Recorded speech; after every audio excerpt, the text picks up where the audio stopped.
Bom dia. I can't even speak Portuguese, so I'm not going to pretend. So hello, and we are near Lisbon. Again, I can't pronounce the name of where we are, but we're here to test the Street Twin, the 2019 Street Twin, and the 2019 Street Scrambler.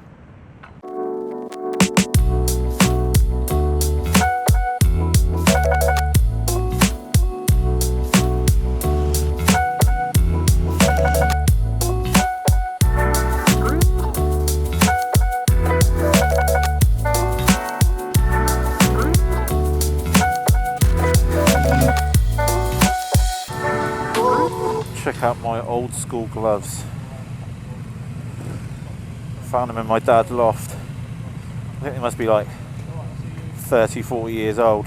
So, we're in Portugal. And it's a little bit damp, a little bit moist. And I'm aboard the new Triumph Street Twin. It's not a complete revision. It's a very Triumph update. There's the higher torque engine. There's 18% more power, 10 PS. There's new forks, and there's a new Brembo setup at the front, new calipers. Because obviously being only one disc, one caliper at the front setup, there's I think they wanted a little bit more bite rather than just whacking on another set of discs. Look at those gloves. I am the coolest dude here. Oh, look at this. Oh yes. So in terms of the engine, how they made that extra power, well, there's a new crank, a new lighter crank that spins up quicker. There's also new little bits and bobs. There's a magnesium engine cover, a new slightly revised clutch. We've got some new clocks, which tells me we're about to run out of fuel. And I like this. This is really cool. So this, you don't have to keep unlocking. You can lock it if you want, but you don't have to. Every time you get to a fuel station, take the key out and unlock the fuel cap. I think that's a really, really cool touch. So little things in life, isn't it? We've also got heated grips, which is an accessory, but essential for today. It's still a bit damp, a bit cold, and ideal for these 40-year-old gloves I'm wearing. There's something so sadistically satisfying about violent waves, isn't there? Just to give you some basics, this is like I said, the Street Twin, and it will cost you £8,100, and it's available late January. I think it's one of the best looking modern retros out there.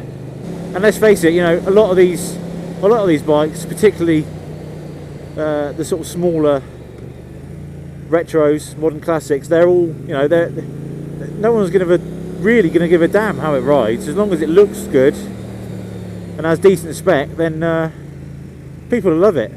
People will just go out and buy it anyway. Oh, nice indicating, you bell!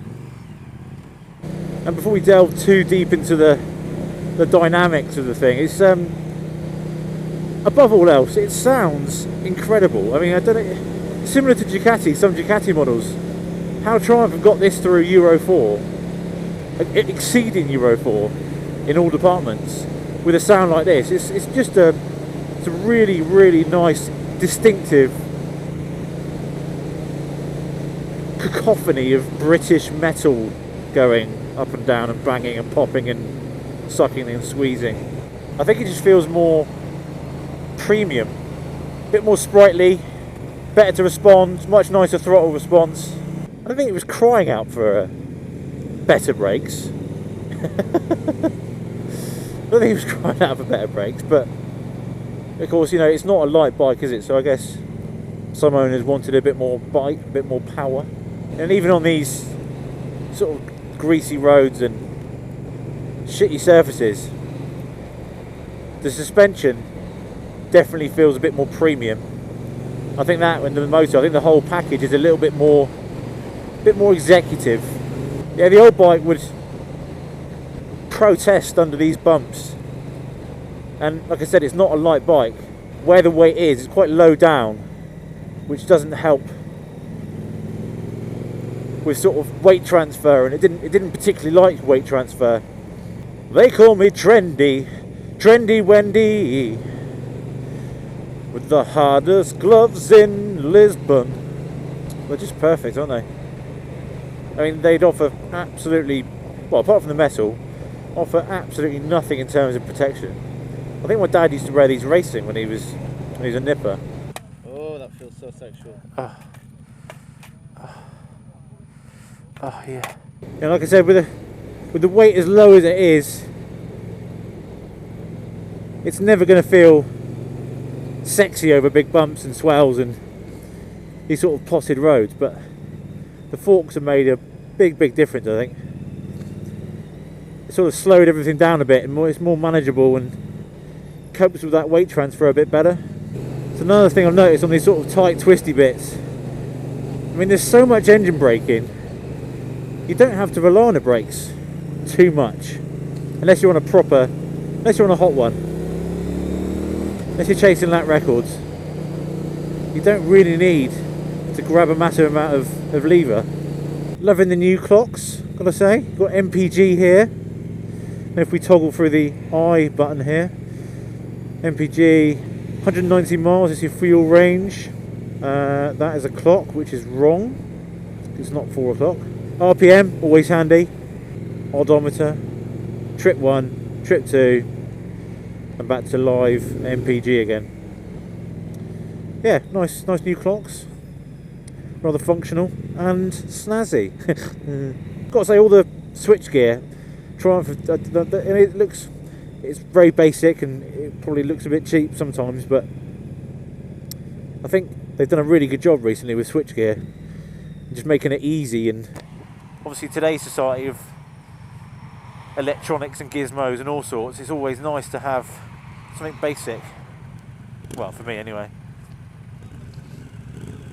You can get lost in a lot of buttons, can't you? Fucking hell.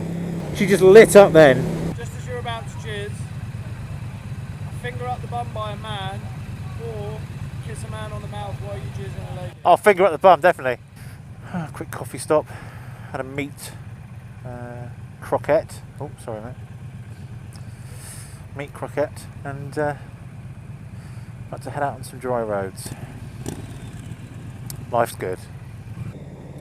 The Triumph reckons that the Street Twin is a bike that will suit riders that with only one bike, so this is their only bike. But I tell you what, I mean, this would never be my only bike, but I definitely have one. On looks alone, I definitely have it. It's definitely one of the better looking modern retro. Simple styling. It's not a try-hard. It's not overly retro. Oh, juicy. Yeah, I'm not going to lie and say that it feels like it's 18% more power, because it doesn't feel that, but you know, obviously those are crank figures anyway, but it's definitely juicier, definitely beefier in the mid-range, and of course you get that sound as well. It's almost like a double barrow, so you know, getting it from both ends. Oh, bit of dry, bit of wet, bit wet and dry. It was like my poo after Western Supermare beach race. I ate that much sand. The following morning it was like wiping compound, like wiping with wet and dry into compound paste. It wasn't particularly good. It's a really good beginner's bike, I'd say. You know, it's not going to scare you, even with this more extra power. It's only going to help you with overtakes and stuff, and it's a really good neutral beginner's bike. I mean, yeah, it's a bit heavy, but it steers fine. There's no nasty surprises. It just does exactly what it says on the tin. It's a really cool looking roadster with all the technology. You know, it's got everything you need. Plenty of modes, plenty of adjustability, and with these new forks and brakes, it's definitely a winner. So yeah, it's a really good beginner's bike in many ways. For some people wanting to look cool rather than go fast, it's definitely that. I'm not having to change gear really, I'm just using it to settle the bike a bit. I mean, you don't need to have the higher revs, it pulls really low down. And it's fast enough as well. It's definitely fast enough to appease most pilots. And there's something else I forgot to mention earlier as well, going back to the learners and newbies. Obviously the seat height is very accommodating for the vertically challenged and those with fat dwarfism. I mean, it's a little bit of a square peg round hole job, you know, trying to go really fast on one of these, but it's perfectly acceptable. You just have to sort of preempt the situation a bit. This is a pretty important bike to Triumph. They've sold 17,500 bikes globally since the launch in 2016, so you can say it's pretty important. Although the Street Triple and the Tiger 800 have sold more in the UK, globally this is a really important bike, so no wonder they've updated it for 2019. So the major talking points then: 18% more power, which is 10 PS more, and that's not just the top end, there's power all the way through. So they've done that by lightening the crank, other bits and bobs internally. There's also a 500 RPM increase in the red line, so you get a bit more to play with, although realistically you don't need that. All the power, all the usable power and the noise comes in that mid-range. So you've got not only you've got the go as well, but you've got that noise. The noise is absolutely stunning. For a parallel twin, and let's face it, nothing fancy technology-wise, it does sound pretty handy. And of course, Euro 4 and everything else, I'm kind of surprised they got it through the regs. Chassis-wise, there's a new Brembo setup, so you've got new caliper at the front, and there's certainly no need anymore for the twin setup. I mean, previously the old bike, some owners and some riders wanted that little bit extra, but now there's no way you need it. All you're doing is putting extra weight on that front. Talking to the front end, we've got new wheels, front and back, and the seat height has been raised 10mm. I mean, it's still very, very low, so you hardly even notice it, but I mean, for me, looks alone, I'd have it. I couldn't care what it rides like, but thankfully it's still pretty nimble, still pretty dynamic. I mean, the only thing that really kind of upset this morning was the rain, and it was the same for everyone, so no issue. But the tyres, they weren't that good in the rain, I've got to say. As soon as it was a bit damp, there was lots of movement, and then it was plenty of warning for the chassis, but yeah, not ideal tyres in the rain anyway. So as you might be able to tell, we're on the Street Scrambler now. We've done some swapsies, keys in the bucket job, you know what I mean, love? Hey, whee! And already, I mean, I've ridden it before, and dynamically I prefer the Street Scrambler. I mean, I don't prefer the looks of it, I prefer the Street Twin looks, definitely. But yeah, so you wouldn't be able to tell really, because it's very much the same. The updates are very, very similar.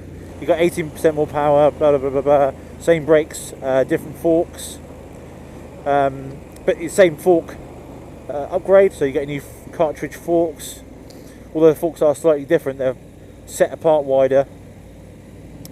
The geometry of the bike is slightly different, it's much higher, it's a much more comfortable riding position actually.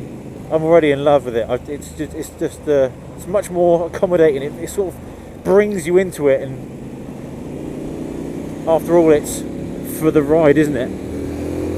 It's definitely more flickable as well. Whether that's the tyres and the geometry, probably both. Yeah, dynamically, the Street Scrambler takes it. Of course, you've got extra suspension travel. I think it's about 10mm, but not too sure. But of course that helps with weight transfer and confidence, and much nicer. I mean, the road holding is just, it's tenfold. It's just the grip and the confidence in this bike, in this chassis, in these tyres is tenfold improvement, which obviously as a consequence makes it more fun. And there's my old mate pesky Ward out in front. He's a Triumph test rider, and we did super stock for a couple of years back in the noughties. I think he won the championship. I don't know, maybe he didn't. I think maybe Bob Collins won it instead, I can't remember. Yeah, it also copes with bumps a bit better, does the Scrambler.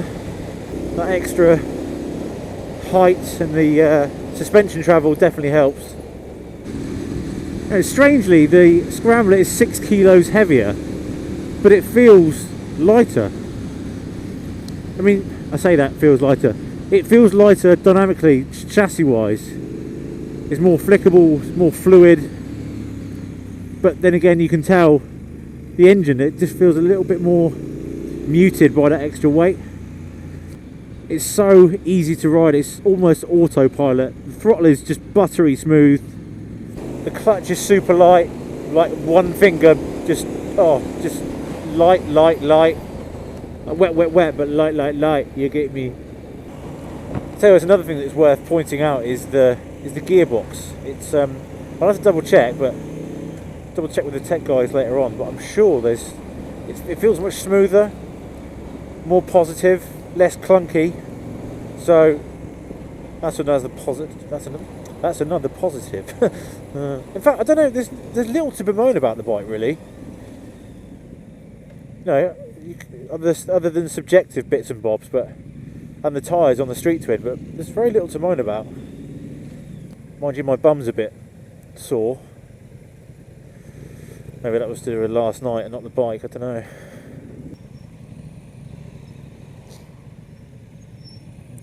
My right leg's getting a little bit hot from the exhaust. That's about it, really. Practicality wise, let's get the boring bits out of the way. It's a 12 litre tank, so you're never going to be cruising down to the Algarve on it. But let's have a look at the MPG. 54.2. It's been a bit damp this morning, but that's not bad still. Now, if we could have the looks of the Street Twin and the dynamics of the Scrambler, that would be my perfect bike. They are very, very different. You know, although they share the same engine changes and the same sort of fundamental basics in terms of chassis and electronics, they are completely different bikes. As a bigger rider, even though the bars are higher and closer to you, there's more room on the Scrambler. It's far more fluid. Like I said, it's far more fluid than the Street Twin. And also for 2019, the Scrambler gets off-road mode, which was previously an option, I think, last year. This time you've got it on the bike as it's ready, good to go. So you can change ABS and traction control individually. So ideal for off-road, but also for doing skids and wheelies. It's 6 kilos heavier, although you'd never tell. This feels far lighter, just dances more fluidly across the road. It's also a bit pricier, so it's 9,300. It starts at 9,300, and again, available in late January. We just had luncheon in a wonderful place called Quinta Sant Anna. Not sure that's how you pronounce it. Look at that. Apparently the king of Portugal used to live there. Don't know how true that is.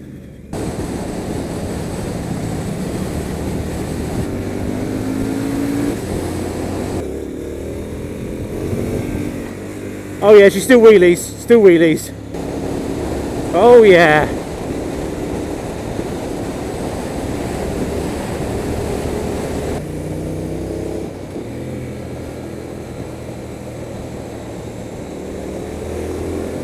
Loves that.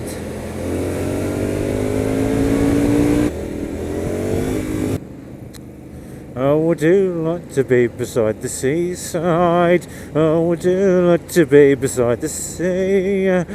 Oh, that looks really rough and scary. Harry, Mary, Harry, Mary, Harry, Mary. Well, as the day draws to a close, I guess it's time for a bit of a summary. If we can have the looks of the Street Twin that I'm on now and the dynamics of the Scrambler, that's what I have. They're two very, very different bikes. And although they share a lot of components, it's not just a makeover, it's not just a bit of a facade. There's a lot going differently for them. So I think if you like going super fast and you like a bit of a scratching session, then I think you'll probably appreciate the Scrambler more, which is why I like it.